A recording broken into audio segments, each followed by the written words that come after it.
नमस्कार, जी पुरवैया में आपका बहुत बहुत स्वागत है। आप देख रहे हैं बड़ी बहस और आपके साथ मैं हूं शिवपूजन झा। हवा, पानी, आसमां, सूरज की रोशनी यानी कुदरत की हर नेमत इंसानों के बीच फर्क नहीं करती है, लेकिन इंसान के ही नजरिए में फर्क दिखने लगे तो दर्द अपनी नई दास्तां लिखने को मजबूर हो जाता है। जमीन के जन्नत में इन दिनों नर्क की तस्वीरें दिख रही हैं। पानी प्रलय बनकर वहां टूटा है, लेकिन पानी के रास्ते पीड़ा बिहार में भी टीस मार रही है और नजरों का यहां फर्क दिख रहा है। आज की बड़ी बहस में हम इस अंतर को ही समझने जा रहे हैं।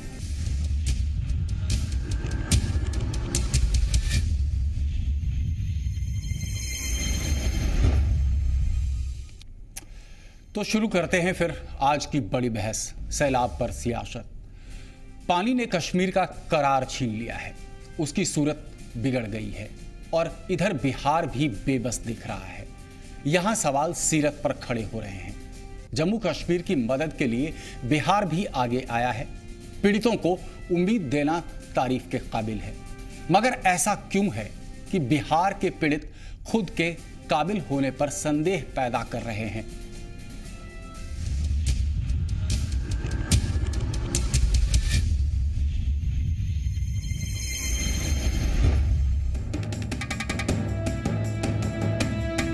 धरती के स्वर्ग में नर्क का दर्द झेल रहे हैं लोग। सैलाब ने यहाँ तबाही का ऐसा मंजर फैलाया है कि हर कोई गैरों की मदद का मोहताज हो गया है। जम्मू कश्मीर कुदरत की मार झेल रहा है। सेना ने राहत पहुंचाने की कमान संभाल ली है।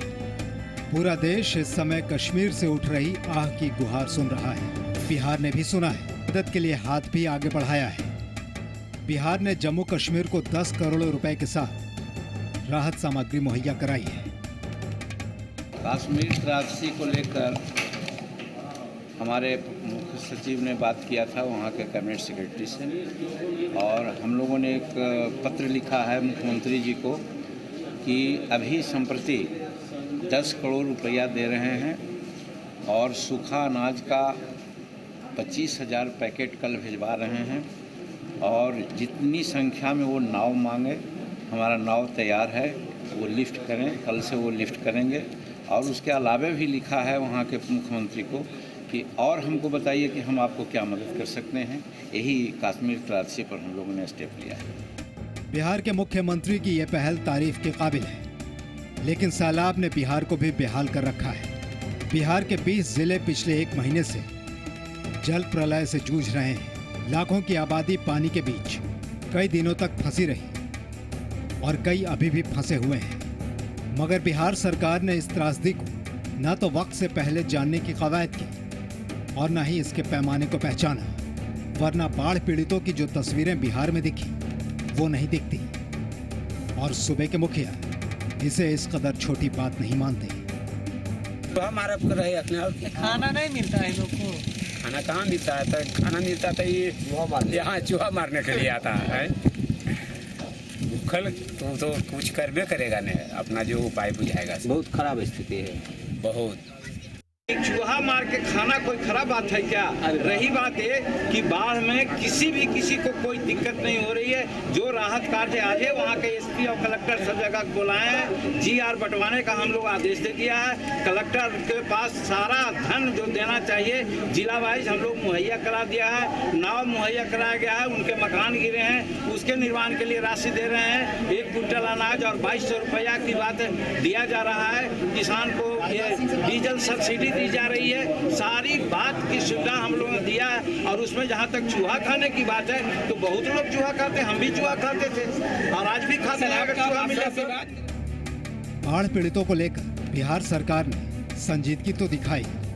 जम्मू कश्मीर को 10 करोड़ रुपए दिए और बिहार के 1718 बाढ़ग्रस्त गांव के मजलूमों को 30 करोड़ 54 लाख रुपए दिए, लेकिन फिर भी पीड़ित मोहताज के मोहताज ही दिखे। हालांकि सरकार के साझेदार कहते हैं जो कमी रह गई है वो पूरी कर दी जाएगी। हमारे जहाँ जहाँ फ्लड आया है हमारे लोग हैं, उन्होंने कहा है कि राहत कार्य चला है और सरकार के द्वारा चलाया जा रहा है राहत कार्य। बाढ़ में चूहे खाने को मजबूर चूहा तो आदमी खाता ही है, मजबूर नहीं है, चूहा खाता है आदमी। हम लोग भी बचपन में चूहा खाए हुए हैं, पका करके वहाँ खाते थे, इसलिए चूहा कोई पहली बार लोग नहीं खा रहा है। आपदा प्रबंधन का काम चल रहा है और जो आपदा प्रबंधन की नीतियां हैं, तयशुदा नीतियों के तहत लाभान्वित को लाभ पहुंचाने का प्रयास किया जा रहा है। बिहार सरकार संवेदनहीन सरकार है। बिहार सरकार को बिहार की जनता से कोई मतलब नहीं रह गया है। बिहार की सरकार केवल अपना सत्ता बचाने में, लालू जी के चरण छूने में, सोनिया गांधी के साथ पल्ले झूलने में इसका समय जा रहा है। सैलाब कुदरत से खिलवाड़ का नतीजा भी माना जाता है, लेकिन बाढ़ पीड़ितों के आरोपों को आधार माना जाए तो बिहार के साथ संवेदना के मसले पर मांझी सरकार की थोड़ी भी खिलवाड़ दर्द का बड़ा फर्क पैदा कर रहा है। विरोधी ये भी कहते हैं कि कश्मीर की मदद बिहार के चुनाव में भी फर्क पैदा कर सकती है। अमित झा, जी मीडिया, पटना। जाहिर है बिहार सरकार का हर तंत्र दावा कर रहा है कि बिहार के बाढ़ पीड़ितों तक मदद पहुंचाई गई है और पहुंचाई जा रही है, लेकिन क्या इतना काफी है? शायद नहीं। सुनते हैं बाढ़ पीड़ितों का दर्द। हमारा धान खत्म हो गया सर, घर भी डुबले था एकदम, पूरा गला तला सब बस गया। मिला आप लोगों को? कुछ नहीं मिला सर। काहे नहीं मिला? काहे नहीं मिला? अब सरकार देवे तो सर, अब यही देते हैं कि खा जाता है कि पता। 12 आना धान गल गया है, किसान त्राही में है, घर गिरा है, उनको 1 कुंटल गल्ला कुछ लोगों को मिला है, कुछ को नहीं मिला। यही स्थिति है। धान की खेती का क्षति हुआ है, मकई का, और कितने के घर में पानी घुसा है जिसके चलते उसका अनाज क्षति हो गया है। अभी तक उसका मुआवजा नहीं मिला है। बाढ़ प्रभावित रघु ब्लॉक ही है, जिसमें जो है बहुत अनियमितता बरती जा रही है। राशन सामग्री सही जो व्यक्ति लेने लायक है उनको मिल नहीं रहा है। इसमें पंचायत प्रतिनिधि द्वारा जो है, जो उनके वोटर सपोर्टर है उनको जो है दिया जा रहा है, और जो वोटर सपोर्टर नहीं है उनको नहीं दिया जा रहा है।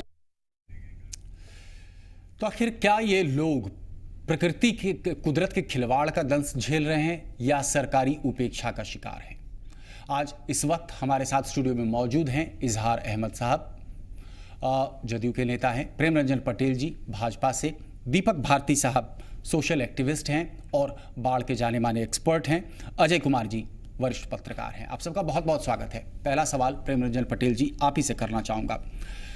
बिहार सरकार मदद से इनकार तो नहीं कर रही है, लेकिन ऐसा प्रतीत हो रहा है कहीं ना कहीं उपेक्षित हैं वो हजारों, वो लाखों बाढ़ पीड़ित।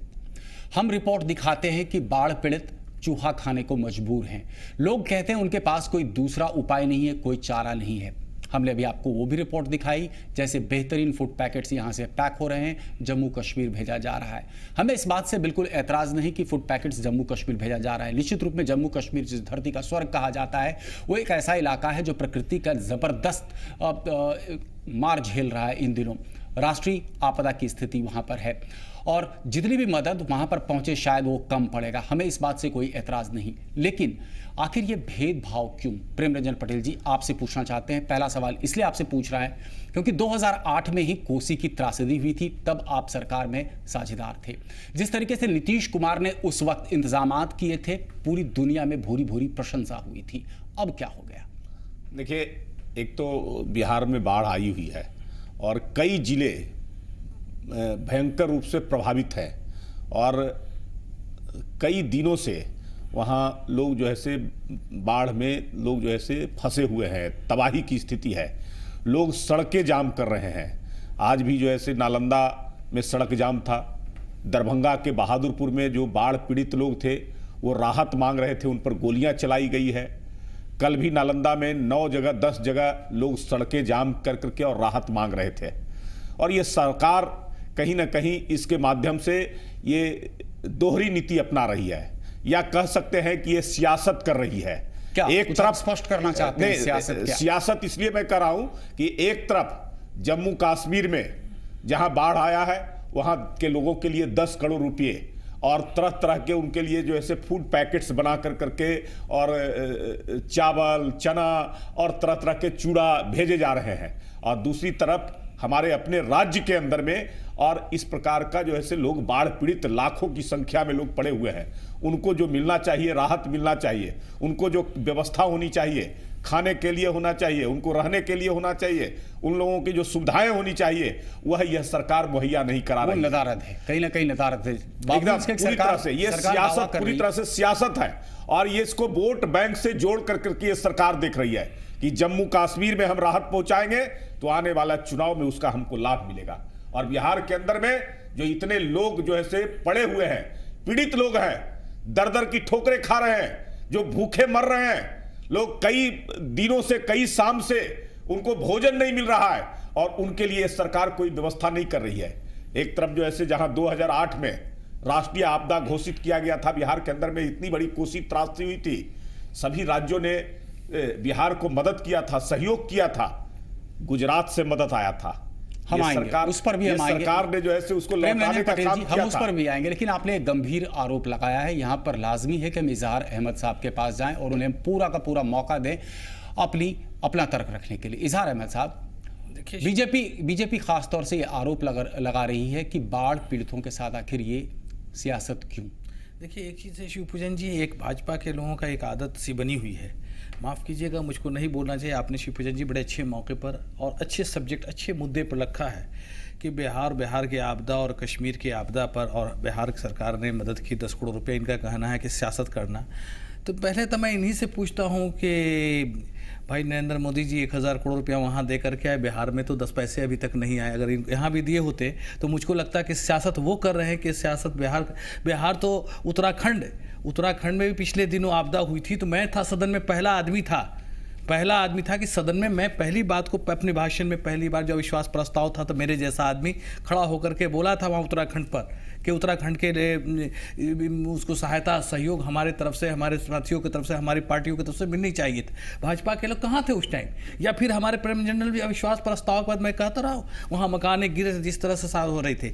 जहाँ तक है बिहार का सवाल, मैं जानता हूँ शिवपूजन जी, आप भी जानते हो कि जिस तरह से मैं आता हूँ उससे बड़ा बाढ़ इलाका कोई नहीं होता। कोशी, कमला, बूढ़ी गंडक सारा चीज़ है। दरभंगा से जहाँ से मैं जीत के आया था, पहली बार भी जहाँ से जीत के आया था वो घनश्यामपुर विधानसभा था जो सैलाब के गोद में और था। आपके अभी भी जो बोराम से जीत करके आया हूँ वो किरतपुर, गौरतलब है इजहार अहमद साहब कि आपके इलाके में ही अगर उसके बाद भी सैलाब, मैं बता रहा हूँ सियासत को में जो है कि लाश पर नहीं गिरना चाहिए। आज आप जाकर एक आम दर्शक के नाते ही मैं अगर आपसे सवाल पूछूं, इजहार अहमद साहब, आम दर्शक के नाते ही अगर मैं आपसे सवाल पूछूं, मैं भी उसी इलाके से आता हूं जिस इलाके में लगभग बाढ़ हर साल तबाही लाती है, लेकिन सवाल ये लाजमी बनता है इस वक्त जब एक तरफ हम राहत पूरी तरह से दे रहे हैं, आश्वासन दे रहे हैं जम्मू कश्मीर सरकार को, जिस तरीके की मदद आन पड़ेगी हम मदद करेंगे। हम बोट्स तैयार रखे हैं जिसे एयरलिफ्ट करने के लिए पूरी तैयारी हो चुकी है। फूड पैकेट्स हम भेजने की तैयारी कर रहे हैं, 24-25 हज़ार से ज़्यादा फूड पैकेट्स भेजे जा रहे हैं, 10 करोड़ की मदद। हमें इस बात से बिल्कुल एतराज़ नहीं है, लेकिन अगर हमारे यहाँ के बाढ़ पीड़ित आपसे मदद मांगते हैं तो उन्हें गोलियां क्यों दी जाती हैं? शिवपूजन जी,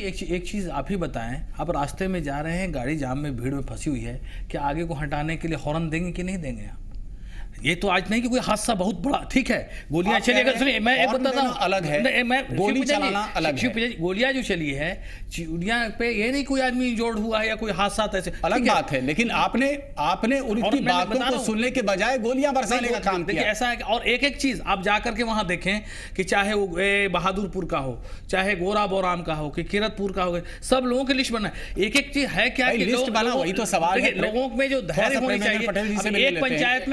एक पंचायत में 4000 लोगों को देना है, अब 50 किलो गेहूं है, 50 किलो चावल है, 2000 रुपए हैं, तो यकीनन है कि एक पंचायत को बांटने में हम ये चर्चा तब कर रहे हैं जब इस इलाके में बाढ़ आए। अब काफी दिन बीत चुके हैं, यानी कि अब तक 15 तारीख को शिवपूजन जी बाढ़ से बांध टूटे, अस्त व्यस्त हो गए। आज हम कौन सी तारीख को बात कर रहे हैं इजहार अहमद साहब? अलग से आज हम कौन सी तारीख को बात कर रहे हैं? मांझी जी, नीतीश कुमार जी, विजय चौधरी से हमारी उसी दिन बात हुई और उसी दिन से लगातार स्पेशल डीएम का नियुक्ति होता है, स्पेशल नियुक्ति करते हैं, उस पर समीक्षा होती है, समीक्षा के बाद तुरंत प्रेमरंजन पटेल जी, समीक्षा पर आपको विश्वास है? इसके पहले मुझे याद है कि इसी तरीके जीतन राम मांझी जी ने एक बयान दिया था, खासतौर से ये कहा था, सूखाग्रस्त का इलाका था और उन्होंने खासतौर से प्रेमरंजन पटेल जी ये कहा था कि हमारे अधिकारियों ने हमें गुमराह किया, हमें अंधेरे में रखा, जो सूखाग्रस्त इलाके हैं उसकी सही तस्वीर नहीं रखी। तो आपको लगता है बिहार के अधिकारी सही तस्वीर मुख्यमंत्री तक पहुंचा रहे हैं? शिवपूजन जी,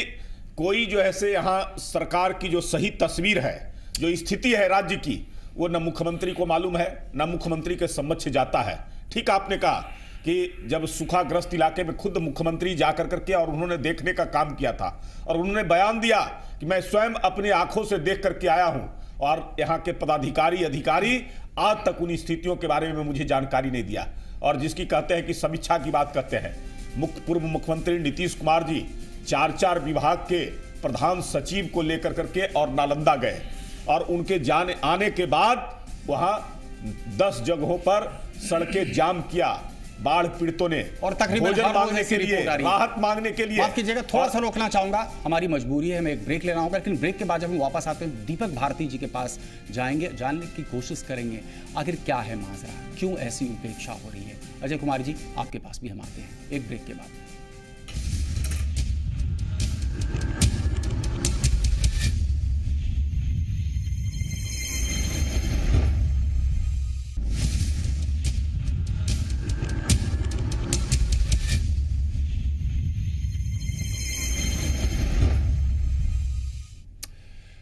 तो बड़ी बहस में ब्रेक के बाद एक बार फिर से आपका स्वागत है। हम चर्चा कर रहे हैं सैलाब पर सियासत।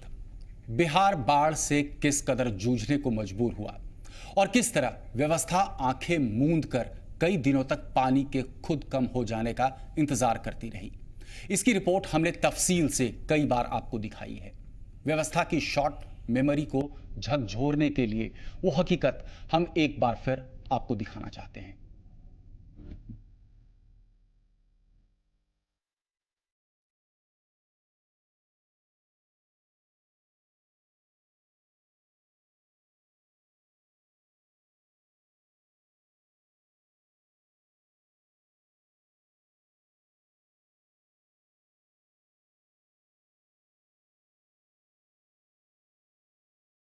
सूबे के सबसे बड़े नुमाइंदे ने पानी के हमले से बेतरतीब हो गई जिंदगी का जायजा लिया, लेकिन तस्वीरें बताती हैं कि मेहरबान की ये मेहरबानी कितनी देर से पहुंची। नालंदा के बाढ़ पीड़ितों के दिन अधिकारियों के दावे सुनते कट रहे हैं और रात इनकी मुश्किलों को नकार दिए जाने की हकीकत के बीच कट रही है। मगर जी पुरवैया की टीम ने दिन और रात दोनों की असलियत परखी।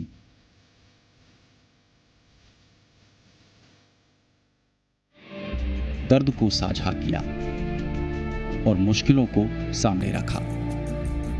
लगातार 2 दिन जी पुरवैया की टीम ने इस सैलाब से जूझते हुए बाढ़ पीड़ितों के दर्द को करीब से समझने की कोशिश की। काफी खतरनाक हो चुका है ये पूरा क्षेत्र और फसलें बर्बाद हो चुकी हैं। प्रशासन के द्वारा नाव की व्यवस्था नहीं की गई है, अगर की भी गई है तो सिर्फ एक नाव की व्यवस्था की गई है। और हम यही दिखलाने की कोशिश कर रहे हैं कि बाढ़ ने इतनी भीषण तबाही मचाई है, लेकिन प्रशासन की नींद नहीं टूटी है, सरकार की नींद नहीं टूटी है। ये दावा तो जरूर किया जा रहा है कि सब राहत सामग्री पहुंचाई जा रही है, लेकिन राहत सामग्री के नाम पर कुछ भी लोगों को नहीं मिल रहा है। इस हालात में राहत की एक अदद उम्मीद भी इनके लिए किसी वरदान से कम नहीं थी, मगर वो भी इन्हें दूर दूर तक मयस्सर नहीं। ये वो हकीकत थी जो इनके लिए मुश्किलों की सबब थी। ये बताइए चाचा, सड़क पे क्यों है? क्या राहत शिविर नहीं में आप लोग को नहीं बुलाया गया है क्या? जी ना सर, परेशानी तो हम लोग का है कि दोनों तरफ पानी है और पानी के बीच बीच रोड है और बाद में हमारा मकान भी भस गया, दुनियादारी भी भस गया। महेशी के लेकर के रोड पर हम लोग बाले बचे हैं। गरीब के मन घाट हुआ, सामान में भस गया, ईंटों के मन तो मकान भस गया।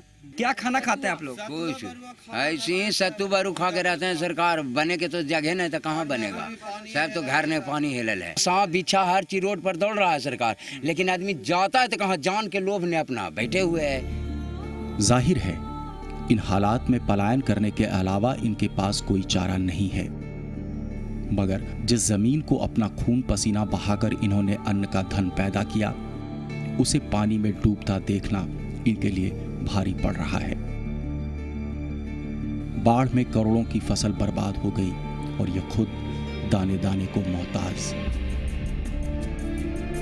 इसमें आम की थी, पपीता था, चीकू था, केला था, सापुड़ है और सागवान के भी पेड़ थी या शीशम के, ये संपूर्णतः क्षति हो गया है, सब 100% क्षति है।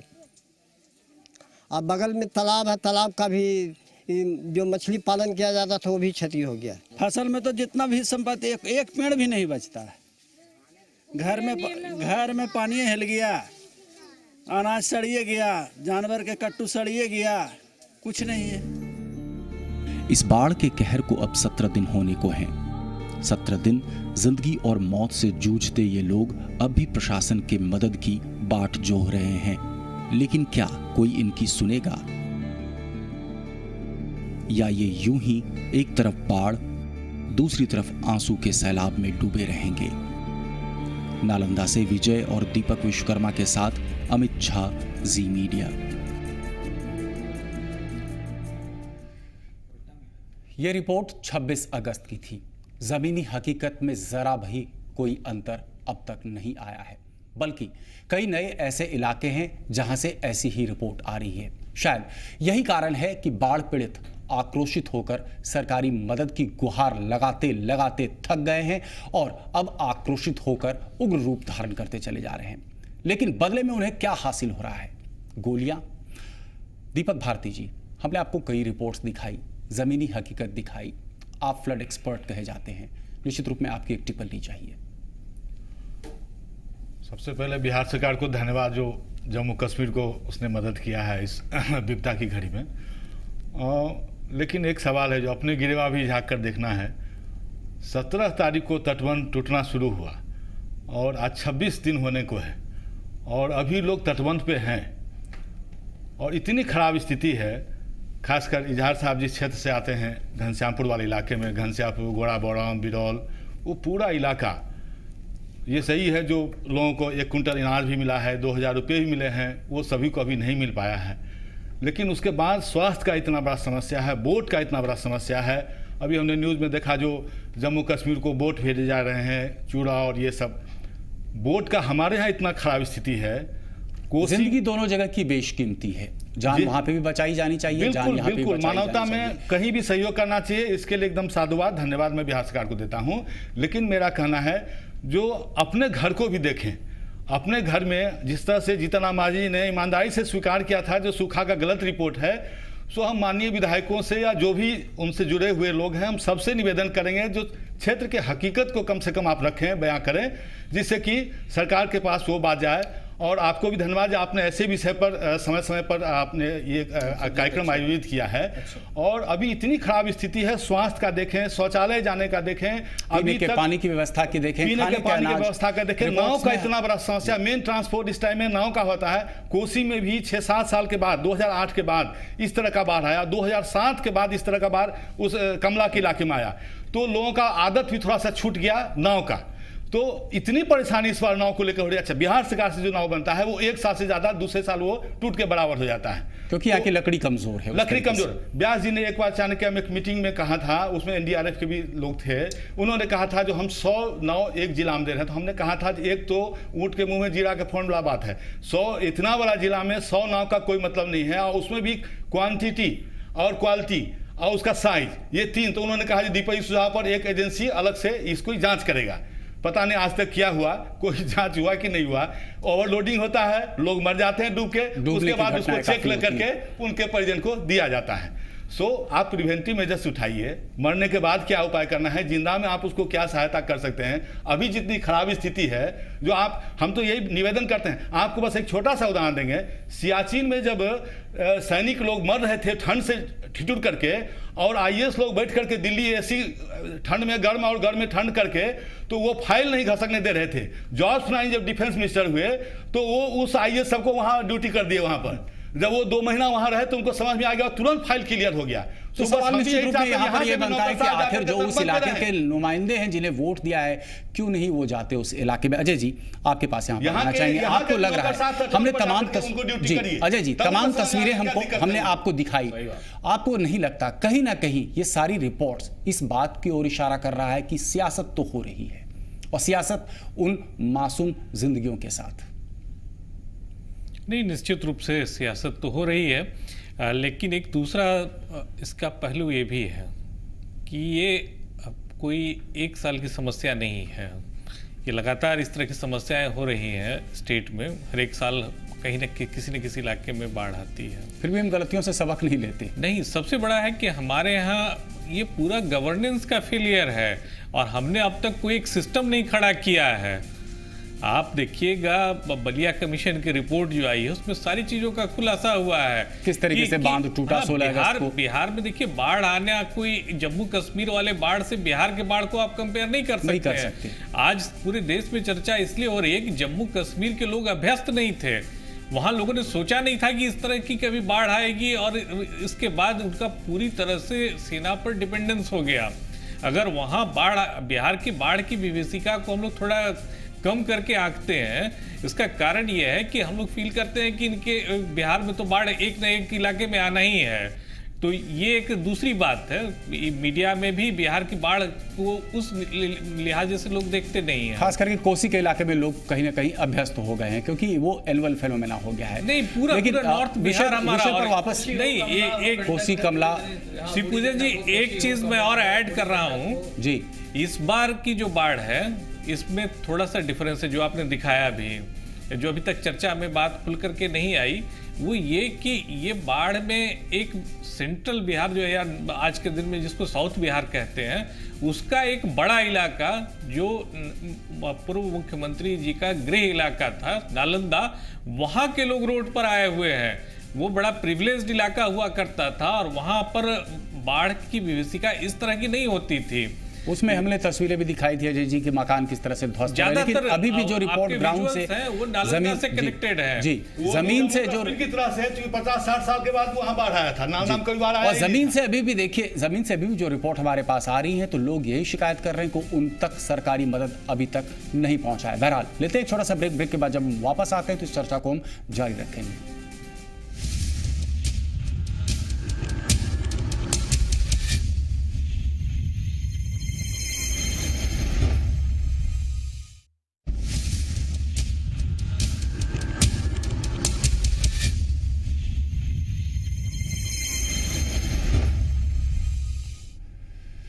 तो ब्रेक के बाद एक बार फिर से बड़ी बहस में आपका स्वागत है। हम चर्चा कर रहे हैं सैलाब पर सियासत की। प्रेम रंजन पटेल जी यहाँ पर आपके पास आना चाहेंगे।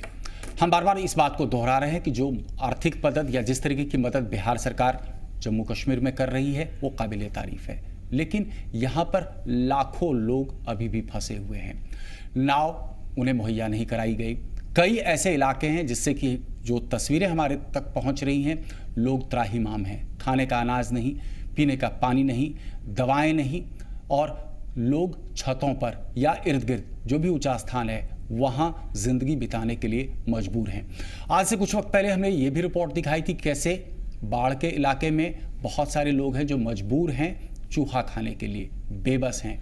बेबसी की कहानी थी उनकी, लेकिन जीतन राम मांझी जी का बयान आया। उन्होंने खास तौर से कहा कि चूहा तो उन्हें मिल जाए वो भी खाएंगे। अधिकारी भी तकरीबन वही कहते हैं।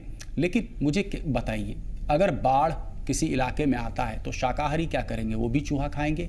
या जो चूहा नहीं खाते हैं क्या वो बाध्य हो जाएंगे चूहा खाने के लिए? आखिर इस तरीके के बयान बिहार के बाढ़ पीड़ितों को क्यों, और जिस तरीके की दिल खोल करके मदद की जा रही जम्मू कश्मीर को, उसमें आपको लग रहा है कोई अंतर्द्वंद है, कोई विभेद है? देखिए, जम्मू कश्मीर को मदद किया जा रहा है, उसमें हमारी कोई आपत्ति नहीं है, लेकिन मुझे आपत्ति इस बात का है कि बिहार में इतनी बड़ी त्रासदी है, इतने लोग बाढ़ से पीड़ित हैं, और आज से नहीं लगभग 3 सप्ताह से अधिक हो गए जो बाढ़ में फंसे हुए हैं, जो जिनको राहत की आवश्यकता है, मदद की ज़रूरत है, और उनको नहीं पहुंचाया जा रहा है। नालंदा जिला जो एक तरह से कहें कि मुख्यमंत्री नीतीश कुमार जी का वह गृह जिला है, और सबसे ज़्यादा अगर कहीं कोई जो है जिला में प्रभावी ढंग से कोई अगर काम किया जाता है तो नालंदा जिला में किया जाता है, और वहाँ बाढ़ आई है, और वहाँ के लोग मुख्यमंत्री नीतीश कुमार जी पूर्व मुख्यमंत्री के जाने के बाद उनका आक्रोश का पदार्पण हुआ है। जिस प्रकार से जगह जगह कोई ऐसे प्रखंड नहीं बचे हैं जहाँ लोग सड़क पर नहीं उतर करके आए हैं, लोग NH पर उतर करके नहीं आए हैं, राहत की जो सामग्री बंटनी चाहिए थी वो नहीं हो रहा है। एक तरफ जम्मू दूसरे राज्य हैं वो राज्य केंद्र सरकार भी मदद कर रहा है, अन्य राज्य भी मदद कर रहा है। वहाँ आप नाव भेज रहे हैं, वहाँ पैसा भेज रहे हैं, वहाँ राहत सामग्री भेज रहे हैं, अनाज भेज रहे हैं, हर प्रकार की सुविधाएं दे रहे हैं। एक तरफ हमारा राज्य, अपना राज्य, यहाँ की जनता त्राहिमाम कर रही है और वहाँ जो जरूरत था, वहाँ जो आवश्यकता थी, वहाँ जो राहत पहुँचाया जाना चाहिए था, उसको आप मुहैया नहीं करा रहे हैं। दूसरी बात मैं कहना चाहता हूँ, 2008 में कोसी की त्रासदी हुई थी और उस समय केंद्र सरकार, मनमोहन सिंह प्रधानमंत्री यहां आए थे, 1000 करोड़ रुपए का उन्होंने घोषणा किया था। राष्ट्रीय आपदा घोषित हुई थी। 1000 करोड़ रुपया तुरंत राहत के लिए उन्होंने घोषणा किया था यहां आने के बाद, और उन्होंने कहा था कि उसके बाद जो आपदा से प्रभावित लोग हैं, बाढ़ से प्रभावित लोग हैं, उन सबको जितनी आवश्यकता होगी उन संसाधन की, वो सब केंद्र सरकार करेगा। लेकिन बाकी सब जो है जो मुहैया कराने के बजाय 1000 करोड़ रुपया जो दिया गया था वह भी वापस कर लिया गया। आज उनके साथ है, दल में साथ है, सहयोग में, सरकार में साथ जो है प्रतिक्रिया रहे हैं, दोनों एक चल रहे हैं। प्रेमरंजन पटेल जी, आप अपनी बात फिर पूरी कर सकते हैं, लेकिन आपने 2-3 गंभीर आरोप लगाए हैं। मैं जदयू की एक प्रतिक्रिया चाहता हूं आपके तमाम आरोपों पर। निश्चित रूप में देखिए, एक वो दौर था 2008 में जब 1000 करोड़ दिया था केंद्र सरकार ने। अलग बात है कि आज आप कांग्रेस के साथ हैं और उसे मांग लिया था। बाद में फिर उन्होंने कहा था कि भूल सुधारने का वक्त है, भूल सुधारने की कोशिश हुई थी और कहा था कि नहीं, गलती से ऐसा हो गया था कि 1000 करोड़ वापस मांग लिए थे। हमने वो भी परिस्थिति देखी थी कि कैसे गुजरात से 5 करोड़ दिया गया था, लेकिन नीतीश जी को गवारा नहीं गुजरा और वो पैसे तमाम वापस कर दिए गए थे। हम सियासत उस 2008 के सियासत पे आपको नहीं खींचना चाहते। वर्तमान स्थिति में आप जिस इलाके से आते हैं वहां पर भी हजारों लोग, लाखों लोग बेघर हो गए हैं। तमाम जिंदगी भर की उनकी जो पूंजी थी वो जो सैलाब आया उसने लील लिया। अब वो आगे की जिंदगी कैसे बसर करेंगे? आखिर क्यों नहीं एक बड़ा सवालिया निशान खड़ा होता है कि आप जो नेता हैं, आप प्रतिनिधि हैं, आप सरकार के जितने भी नुमाइंदे हैं उनको सही स्थिति से अवगत कराएं। अभी दीपक भारती जी ने खासतौर से कहा कि इनकी स्थिति बद से बदतर होती चली जा रही है। 15 तारीख या 17 तारीख को आप कह रहे हैं कि इस इलाके में बाढ़ आया, कोई सूद लेने क्यों नहीं जा रहा? क्यों वो मजबूर हैं कि वो आपका जो भी राहत का सामान जा रहा है उसको रोकने के लिए क्यों मजबूर हैं?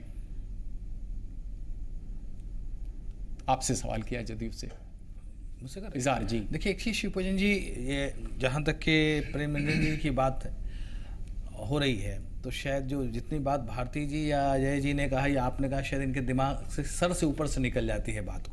क्योंकि सब बात यह है कि जो आंदोलन हो रहे हैं या रोड सड़क पे आ रहे हैं, शायद ये सिर्फ भाजपा ही के लोग चाह रहे हैं कि सियासत, कहा ना मैंने पहले ही कि ये लोग लाश पर सियासत करते हैं और लाश पर सियासत करना चाहते हैं। आप कहना चाह रहे हैं साफ बात बता दूं, उसी बात को समझना चाह रहा हूं कि वो पहले आप आगे बोले, उसके पहले थोड़ा समझा दीजिए। भी कह रहे हैं कि ठीक है, बधाई हो। आज पता है कि 50,000 से लाख लोग के बीच में है जो कश्मीर में लोग बिहार के फंसे हुए हैं। अभी आप ही के दूरदर्शन पे मैं देख रहा था जो बांका की कई महिलाओं का भी बयान आ रहा था, बहुत सारे बिहार के लाख लोग वहां फंसे हुए हैं और कहते हैं। दूसरी बात है कि बिहार की बात है तो बिहार को छोड़ करके, ठीक है, एक ठीक पत्रकार हमारे मित्र अजय जी ने कहा कि हम झेलते थे, हमें थोड़ा बर्दाश्त करने की आदत है। आपका इलाका है, हम लोग थोड़ा बर्दाश्त करने की बनी हुई है, बर्दाश्त करने की क्षमता है, इसलिए हम नहीं मदद दे रहे। माफ करिएगा इजहार साहब, अगर बर्दाश्त करने की क्षमता है इसलिए हम मदद नहीं देंगे। नहीं कर रहे हैं। कहां मदद कर रहे हैं? ऐसी जगह गोलियां चल रही हैं, आपका गोलियां चल रही, पटना से रांची आपका हाईवे है, कई बार ब्लॉक कर दिया गया है। ये सिर्फ सियासत हो रही है, भाजपा के लोगों ने सियासत। 15 क्यों टूटा? कमली देवी का मकान वहीं पर टूट गया, वो सुबह से पानी रिस रहा था, सुबह से पानी रिस रहा था और वो रात सुबह से पानी रिस रहा और वो बोलती रही और कोई भी तटबंध का मरम्मत नहीं किया। क्यों नहीं किया गया? यानी कहा गया आने दिया गया। इजहार साहब, आप तो इसी इलाके से हैं। एस्टिमेट कमेटी का चेयरमैन हूं, मैंने खुद मांग किया कि एग्जीक्यूटिव से लेकर जूनियर एसओ सब का रेस किया है और उसको बर्खास्त करने के लिए, और उसी दिन मेरी बात क्या हुआ आप सोचिए, आपने बर्खास्त कार्रवाई सुनिए। मैं कह रहा हूं शिवपूजन जी, जाकर के अभी आप देख रहे हैं साहब, आप नहीं समझ रहे हैं, कार्रवाई नहीं हुई। 2008 की गलती फिर से दोहराई गई। दवाई की व्यवस्था है जो सरकार, इजहार अहमद साहब नहीं है, आप जो कह रहे हैं वो ड्राइंग रूम में बैठ करके तैयार की गए आंकड़े हैं। इजहार साहब माफ करेंगे, मैं यहाँ पर आपकी बातों से इत्तेफाक नहीं रखता हूँ। वो ड्राइंग रूम में बैठ करके तैयार किए गए आंकड़े हैं। जमीनी हकीकत वो है जो हमने आपको दिखाया। बच्चे, छोटे छोटे बच्चे चूहा पकड़ करके खा रहे हैं। जमीनी हकीकत वो लगाया गया है और हम सियासत नहीं करना चाहते, लेकिन जमीनी हकीकत आपको माननी पड़ेगी। जी भारती साहब, आप बोले। एक बात करना चाह रहे हैं, 1000 करोड़ का जो बात है थोड़ा उसमें संशोधन करना चाहते हैं। 1000 करोड़ वर्ल्ड बैंक के थ्रू जो बिहार सरकार का आया, उसमें 1 लाख मकान बनाना था। जो मकान नहीं बन सका वो स्टेट फेल्योर के कारण, ब्यूरोक्रेसी के कारण, और इसीलिए वो पैसा स्टेट गवर्नमेंट नहीं वापस कर रही है, वो वर्ल्ड बैंक वापस ले रही है, वो अपना पैसा समझ रही है वहां से। ये 1 लाख मकान। हरियाणा सरकार ने एक गांव को गोद लिया था, और एक कहानी आप सुन लीजिए। हरियाणा सरकार ने एक गांव को गोद लिया था। आज आप उस गांव में जाइए, वस्तुस्थिति को देखिए क्या है। हम मानवता की मवेशी तक नहीं रह पा रहे हैं उन शेल्टर्स में। उठ के बात करते हैं। इज़हार अहमद साहब, इनकी बात का जवाब देना चाहेंगे? 1000 करोड़ वर्ल्ड बैंक वापस क्यों ले रहा है? क्यों नहीं बिहार सरकार ने उस इलाके में त्वरित कार्रवाई की और इतने मकान खड़े कर दिए, ताकि जिस उस इलाके से जितना भयानक पलायन हो रहा है, जिस तरीके से लोगों की आजीविका का समस्या बहुत बड़ा एक प्रश्न चिन्ह बन गया है उनके लिए, क्या करेंगे लोग? कहां जाएंगे अगर सरकार मदद नहीं करेगी? नहीं बन सका, मकान नहीं बन सका, पैसा रहने के बाद मकान नहीं बन सका जी। इससे ज्यादा फेलियर क्या? इज़हार अहमद साहब को सुनते हैं, काफी सवाल हमने इनसे कर लिए। एक चीज है, कई सवाल एक ही बार आपने कर दिए, और एक सवाल ये है कि अभी कोशिशें बातें हैं, क्यों लौटाई, क्या लौटाई, ये तो खैर कागजी मामला है, ये देखने की बात है कहां से किनकी दुश्वारियां हैं, कहां पर किसकी कमी की वजह से, किसकी वजह से हुई है। आज हमें यह देखना है कि जो आज अभी हमारे साथ समस्या है, जो कोशिश है या कमला से टूटने के बाद जो लोग विस्थापित हैं, क्या उन लोगों को सही ढंग से मदद होनी चाहिए? कहां से हो रही है? मदद हो रही। मैं गया हूं, मैं एक बार नहीं 3 बार 4 बार एक पॉइंट पर किरतपुर प्रखंड मेरा है, मेरा ही क्षेत्र पड़ता है, मैं क्यों नहीं जाऊंगा? गोरा बोरा में बिरौल है, वहां के 8 पंचायत, सुनिए 8 पंचायत है वहां के, जमालपुर से लेकर के रसियारी से लेकर के आज वहां बट रहे। मैं अभी यहाँ आ रहा था, उसके पहले सारी बातें जो है, सारी बातें मैं एक रोज। और एक चीज है कि ठीक है, लोग यकीनन है कि एक पंचायत टीम है, अब एक बार में 10 पंचायत 20 पंचायत तो बट नहीं सकता है। टीम बना के 2-3 पंचायत में एक बार बांट सकते हैं, फिर तीसरे पंचायत में बांट सकते हैं। ये सही बात है कि कुछ लिस्ट बनवाने में जो बाढ़ है, उस लिस्ट बनवाने में भी जो स्थानीय लोगों को भी दुश्वारी हुई, मुखिया को और स्थानीय वार्ड मेंबर को बनवाने में जो दुश्वारी, इसलिए भी बंटवाने में कुछ दिक्कतें आई हैं। 3 सप्ताह का वक्त लग चुका है इज़हार अहमद साहब। बटने शुरू हैं, जिंदगी बहुत बेशकीमती है। 3 सप्ताह तक लोग इस तरह से इंतजार, सरकारी उपेक्षा का शिकार होकर नहीं रह सकते। एक नाव उपलब्ध नहीं हुआ, एक नाव, ये जमीनी हकीकत बता रहे हैं। वही हालत था, किसी राजनीतिक पार्टी से भारतीय जी का सरोकार नहीं है। देखिए यहाँ तक देखिए जो जानवर भी मरे हैं, जो जानवरों को उनका भी मुआवजा उनको डेट टू डेट मिले हैं। कई मेरे यहाँ भी कई बच्चे जो डेथ किए हैं बाढ़ से, उसे भी मुआवजा का जो पैसा था उनको उनके। प्रेम रंजन पटेल जी, हमने जमीनी हकीकत दिखाई, रिपोर्ट दिखाई। वक्त की पाबंदी है, हम हर जगह से, हर जिले से या हर प्रखंड से जो पीड़ित लोग हैं उनके बयानों को यहाँ पर अपने दर्शकों को नहीं सुना सकते, लेकिन हमारे तमाम रिपोर्टर्स जब इस इलाके में जा रहे हैं और जिस तरीके से सरकारी उपेक्षा के शिकार इन बाढ़ पीड़ितों को देख रहे हैं, तो हम मजबूर हैं उनकी सच्चाई सरकार तक पहुंचाने में। लेकिन विडंबना देखिए प्रेम रंजन पटेल जी की, सरकारी नुमाइंदे जो उस इलाके से भी आते हैं इस बात से को सिरे से निकार कर रहे हैं कि उस इलाके में किसी तरीके की समस्या है। आपको क्या लग रहा है? देखिए, सबसे पहले तो आप कश्मीर और यहाँ बिहार से तुलना करेंगे। कश्मीर में हम तुलना बिल्कुल नहीं कर रहे, हम इस बात पर हम जाना ही नहीं चाह रहे कि आखिर बिहार सरकार ने कश्मीर में मदद क्यों दी। बिल्कुल हम मानते हैं कि अगर हमारी क्षमता है 10 करोड़ की जगह हम 100 करोड़ वहां मदद दें, लेकिन हमारे अपने लोगों की उपेक्षा। हाँ, यही बात मैं कहना चाहता हूं कि जो ऐसे एक तरफ कश्मीर में आप इतना राहत सामग्री पहुंचा रहे हैं, उसको राशि दे रहे हैं, सब सुविधाएं जो ऐसे प्राप्त कर रहे हैं, नाव भेजने के लिए तैयार हैं, और एक तरफ बिहार में जितना इतने दिनों से लगभग 3 सप्ताह से अधिक से लोग बाढ़ पीड़ित लोग और तटबंधों पर रहने के लिए मजबूर हैं, भूखे रहने के लिए मजबूर हैं, चूहा पकड़ करके खा रहे हैं, और वो अगर राहत सामग्री मांगते हैं, सुविधाएं मांगते हैं कुछ जो ऐसे अपने लिए, तो उन पर गोलियां चलाई जाती हैं। क्यों? मैं ये भी कहना चाहता हूं कि कश्मीर में सेना के लोगों को आदेश दिया गया है कि जब तक एक व्यक्ति को उन राहत उनको निकाला नहीं जाए सुरक्षित स्थानों पर, तब तक कोई राहत शिविर में नहीं पहुंचेगा। यहाँ एनडीआरएफ की टीम पहले आ गई है। एनडीआरएफ की टीमों का जो उनका उपयोग होना चाहिए वो बिहार सरकार उपयोग नहीं कर रही है, जिसके कारण भी जो ऐसे परेशानी बढ़ी हुई है। इसलिए यह सरकार पूरी तरह जो ऐसे सियासत कर रही है। उनको लग रहा है कि लोकसभा के चुनाव हुए हैं, बिहार के लोगों ने मुझको नकार दिया, बिहार के लोगों ने हमको वोट नहीं दिया, इसलिए हम इनको राहत नहीं पहुंचाएंगे, इनको बाढ़ में हम जो पीड़ित हैं उनको हम मदद नहीं करेंगे, इसलिए कि हमको चुनाव में इनका सहयोग नहीं मिला था। दूसरी तरफ कश्मीर में मदद कर करके ये चाहते हैं कि आने वाला जो विधानसभा का चुनाव है एक मैसेज दे, हम वहां के माध्यम से हम जो है से वोट बैंक बनाने का काम करें। इसलिए ये बाढ़ प्रभावित लोगों को, बाढ़ पीड़ित लोगों के साथ राजनीति कर रहे हैं, सियासत कर रहे हैं। अजय जी, ये सरकार जो है पूरी तरह से विफल हो गई है। गौर से सुना, आपको क्या लग रहा है अजय जी? कहीं लगता है आपको सरकार का यह कदम बूमरैंग कर सकता है सरकार पे? नहीं, देखिए सबसे बड़ी बात है कि जो इस तरह के कयास लगाए जा रहे हैं कि इसके पीछे सरकार की कोई पॉलिटिकल मंशा है, तो ये तो सही है कि सरकार में बैठे हुए लोग जब भी कोई निर्णय लेते हैं तो उसमें एक पॉलिटिकल एंगल होता है। अदरवाइज़ ये मुझे लगता है कि मेरी याद में बिहार की तरफ से ये सबसे बड़ी राशि किसी दूसरे राज्य को दी गई है आपदा में, तो ये सही में सरकार के द्वारा, और वही बहुत त्वरित ढंग से। अभी कई एक स्टेट उतनी तत्परता हमारे अपने लोगों के लिए नहीं है, इसीलिए हमें ये बड़ा इसलिए सवाल खड़ा इसके कर रहे हैं। पॉलिटिकल एंगल को नकारा पूरी तरह से नहीं जा सकता। भारती जी, आपको क्या लग रहा है? हम भी यही बात कर रहे हैं, जो जैसे कोसी के तटबंध के अंदर में 384 गांव हैं और इतना पानी आया और बाहर तटबंध तक आने के लिए उनके पास एक नाव नहीं था, और न सरकार की ओर से एक नाव उपलब्ध था, तो उसमें कहां सरकार की तत्परता गई? ये हम सवाल उठा रहे हैं। हम तो पूरा साधुवाद दे रहे हैं, जम्मू कश्मीर हो कि देश के किसी हिस्सा में हो या दुनिया के किसी हिस्सा में हो, आप पूरा मदद पहुंचाएं। ये तो बहुत बड़ा काम है, और भारतीय सेना को भी सलाम जिन्होंने इस जज्बे के साथ काम किया। वो जज्बा थोड़ा यहाँ भी दिखना चाहिए। यहाँ के इजहार अहमद साहब आपसे कुछ वादा चाहते हैं तमाम आपके वो दर्शक, क्या वो बाढ़ पीड़ित आज रात यूं ही भूखे सोएंगे या सरकार उन्हें कुछ कम से कम एक निवाला पहुंचाएगी? शिवपूजन जी, एक चीज़ है कि जुल्फे संवारने से न बनेगी कोई बात, बेहतर है किसी गरीब का किस्मत संवारिए। और हमने दिए जलाए हैं सूरज को तोड़कर, और सूरज बना रहा हूँ मैं दिए को जोड़कर। और ये इंसान को इंसान के जज्बे से, मानवता से देखना चाहिए। ये नहीं देखना चाहिए कि दिल्ली में नुकसान हो गया तो हम मदद नहीं करें, और कश्मीर में हो गया तो हम सियासी एंगल से देख रहे हैं। हमारा सारा देश है और ख़ास से बिहार के हमारा बिहारीपन है, और जो हमारा है हम चाहते हैं कि समंदर में रास्ते बने, और जितनी नुकसानात हैं हम उसको किस तरह से मिलजुल कर पूरा करें। हमें ये विश्वास और भरोसा होना चाहिए, और भाजपा के लोगों को सियासत करके उग्र नहीं लोगों को करना चाहिए, सड़कों पर नहीं उतरना चाहिए, और सियासत चलिए ये हम अपने दर्शकों के ऊपर छोड़ते हैं कि क्या इसका ये तात्पर्य लगाया जाए कि सियासत की हांडी में फिर से एक बार फरेब पक रहा है। बड़ी बहस में बस इतना ही, लेकिन आप सबों का हमारे स्टूडियो में आने के लिए बहुत बहुत धन्यवाद। ताज़ा खबरों के लिए आप बने रहिए जी पुरवैया के साथ।